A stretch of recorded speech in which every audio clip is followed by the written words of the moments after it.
مولا مدینے میں تشریف فرما تھے، ایک دفعہ کوفہ تشریف لے گئے۔ اس موقع پر کوفہ اسلامی حکومت کے بڑے شہروں میں سے تھا، بہت بڑے شہروں میں سے، سمجھ لیجئے ایک طرح سے دارالخلافہ کے ٹکر کا ایک شہر تھا۔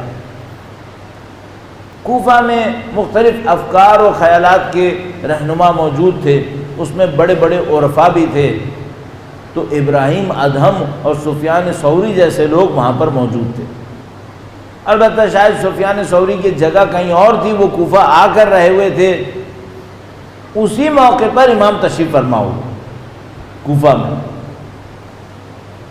تو ان لوگوں نے امام کا استقبال کیا، امام کی خدمت میں حاضر ہوتے تھے۔ پھر جب امام کوفہ سے واپس جانے لگے تو اس زمانے میں رسم ہوتی تھی، آج کل بھی کسی حد تک ہے، وہ یہ کہ بھئی اگر کوئی بزرگ کسی علاقے میں آتا ہے تو لوگ شہر سے باہر نکل کر اس کا استقبال کرتے ہیں۔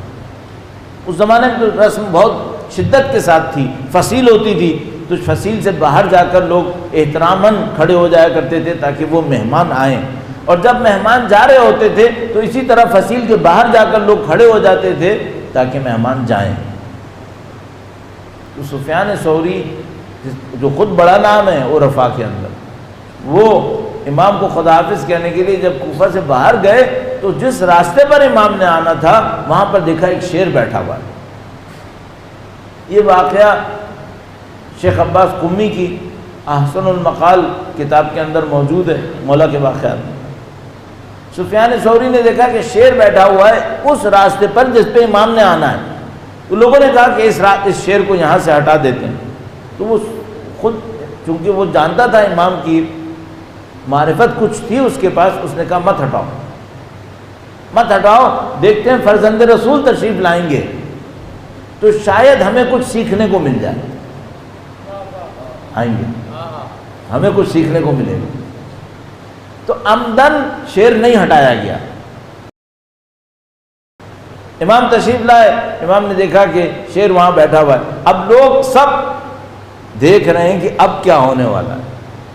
امام تشریف لائے شیر کے پاس، شیر کے سر پہ ہاتھ پھیرا، شیر نے اپنے انداز میں کچھ کہا، امام نے سنا، پھر دوبارہ مثلاً سر پہ ہاتھ پھیرا، شیر دوبارہ جھکا اور جھکنے کے بعد راستے سے ہٹ کر وہ علیحدہ چلا گیا۔ تو سفیان ثوری اور ابراہیم ادہم وغیرہ یہ لوگ نزدیک آئے اور انہوں نے کہا کہ یہ اپنا رسول، ہم اس موقع کے منتظر تھے کہ ہم آپ سے کچھ دیکھیں اور آپ نے ہمیں دکھایا۔ تو امام نے ایک جملہ ارشاد فرمایا، یہ حسن المقال کے اندر لکھا ہے، فرمایا اگر تم لوگ خدا کی اطاعت ویسی کرتے جیسے اس کا حق ہے تو اس شیر پر اپنا سامان بھی رکھ لیتے، اس شیر پہ اپنا سامان بھی رکھ لیتے۔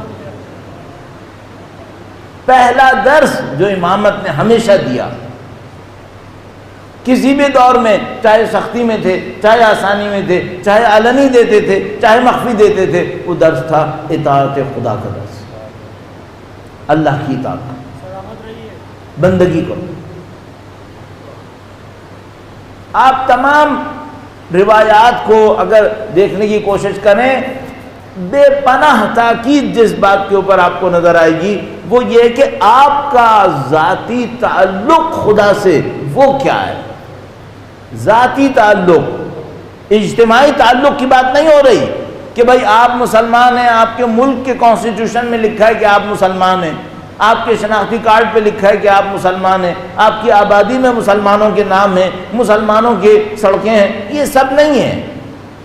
یہ بہت چھوٹا سا حصہ ہے دین کا۔ دین کا اصلی حصہ کیا ہے؟ دین کا اصلی حصہ یہ ہے، بالکل کھل کے اگر بات کروں وہ یہ کہ بتاؤ تم تو اپنی تنہائیوں میں خدا کے ساتھ کتنا ہو، یہ بتاؤ۔ حتیٰ یہ کہ ایک شخص کہ میں جماعت میں آتا ہوں، میں جماعت میں نماز پڑھتا ہوں، میں کہوں گا یہ بھی بات کی بات ہے۔ پہلے یہ بتاؤ جب سب لوگ سوتے ہیں تو تم کیا کرتے ہو؟ تم بھی سوتے ہو؟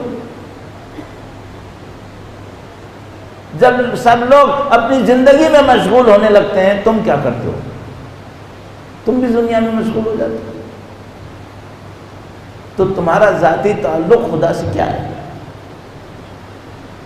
اس پر اہل بیت اطہار علیہ السلام نے ہمیں سب سے زیادہ درس دی، چاہے دعاؤں کے ذریعے سے ہوں، چاہے مناجات کے ذریعے سے ہوں، چاہے مختلف احادیث کے واقعات کے ذریعے سے عرفاء کو تیار کر کر کے ان کی تربیتیں کر کر کے ہوں، سب سے زیادہ جس بات کے اوپر اصرار کیا وہ یہ کہ تمہارا خدا سے ایک ذاتی تعلق ہونا چاہیے۔ اب اس میں معرفت کی جو باتیں تھیں ان کو بھی شمار کر لیجئے، دعائیں مناجات کو بھی شمار کر لیجئے، بڑے عجیب و غریب حقائق شمار کر لیجئے۔ مثلا ایک حدیث اگر میں آپ کی خدمت میں، جس کو ہم لوگ عربی میں کہتے ہیں طردن للباب، صرف چیپٹر کو کلوز کرنے کے لیے، پورا کرنے کے لیے عرض کروں تو امام فرماتے ہیں کہ اللہ کی مخالفت کی ذلت سے نکل کر اللہ کی اطاعت کی عزت میں داخل ہو جاؤ۔ اللہ کی مخالفت کی ذلت سے نکل کر، یہ کون سی ذلت ہے؟ جس کو 24 ملکوں کی بادشاہت دھو نہیں سکتی۔ یہ ہارون الرشید، مامون الرشید جیسے لوگ 24 آج کے 26 ملکوں کے بادشاہ تھے، لیکن اللہ کی مخالفت کی ذلتیں یہ بادشاہتیں دھو نہیں سکتی۔ امام فرمانا اس ذلت سے نکل آؤ، کس میں داخل ہو؟ اللہ کی اطاعت کی عزت میں داخل ہو جاؤ۔ یہ وہ عزت ہے جو پائیدار ہے۔ پہلا درس جو اہل بیت اطہار علیہ السلام نے ہمیں دیا، خدا اگر میں اس کے اوپر آپ کی خدمت میں کتنا بھی عرض کروں، ویسے تو مجھے معلومات بھی میری کم ہوگی، لیکن جتنا بھی عرض کروں وہ کم پڑتا چلا جائے گا اس تاکید کے مقابلے میں جو اہل بیت اطہار علیہ السلام نے اس کے اوپر کی۔ اطاعت میں کتنے ہو، اطاعت میں کس مقام پر۔ دوسری بات، اگر مثال کے طور پر ہم سے کوئی یہ کہے کہ بھائی علوم اہل بیت اطہار علیہ السلام سے استفادہ کرتے ہوئے زندگی گزارنے کا ڈھنگ کیا ہے؟ پہلا ڈھنگ اطاعت خدا، دوسرا ڈھنگ انسانوں کی زندگی سے مشکلات کو آسان کرنا۔ میں ایک دن میں 100 رکعت پڑھوں، سال بھر میں 6 مہینے روزے رکھوں، ہر تیسرے دن قرآن ختم کروں، اور میرے اطراف میں انسانوں کے اوپر مصیبتیں ٹوٹ رہی ہوں اور مجھ پر کوئی اثر نہ پڑے، یہ کون سا دین ہے؟ یہ دین اہل بیت ہے؟ یہ کس قسم کا دین ہوا؟ آپ ان کی حیات طیبہ میں جا کر جائزہ لیجیے، اتنے واقعات ہیں، میں نے عرض کیا مولا چھٹے سرکار کی زندگی صرف دور امامت کو اگر شمار کر رہا ہوں تو اتنے سالوں پر مشتمل ہے، پوری زندگی شمار کروں 65 سال ہے، 65 سال۔ کتنے واقعات سناؤں آپ کو میں؟ قحط کے زمانے میں اہل بیت کا رویہ کیا تھا؟ ہم پینڈیمک میں تھے نا، تھے یا ہیں، ہوں گے نہیں ہوں گے اللہ جانتا ہے، لیکن مشکل میں تھے، بہرحال ان کا رویہ کیا تھا؟ امام نے خادم کو بلایا اور کہا پچھلے سال کی فصل سے گھر میں گندم ہے؟ اس نے کہا مولا ہماری ضرورت سے بہت زیادہ ہے۔ اب وہ سمجھ رہا ہے کہ شاید معاشرے میں تنگی ہے، تو امام مجھ سے خبر لے رہے ہیں کہ ہمارے پاس اپنے خاندان کے لیے گندم کافی ہے یا نہیں ہے۔ تو اس نے کہا کہ مولا ہماری ضرورت سے بہت زیادہ ہے۔ امام نے کہا اچھی بات ہے، کل میں کھڑا ہوں گا، جتنی گندم ہے سب باہر لے آنا، میں لوگوں میں تقسیم کروں گا۔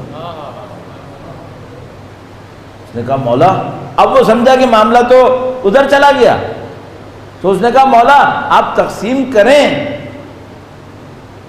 کیا آپ کا ارادہ بیچنے کا ہے؟ تو اتنا نہ بیچیے گا کہ ہماری ضرورت بھی کہیں اس میں چلی جائے۔ امام نے فرمایا بیچنے کا ارادہ نہیں ہے، تقسیم کا ارادہ ہے، دینے کا ارادہ ہے۔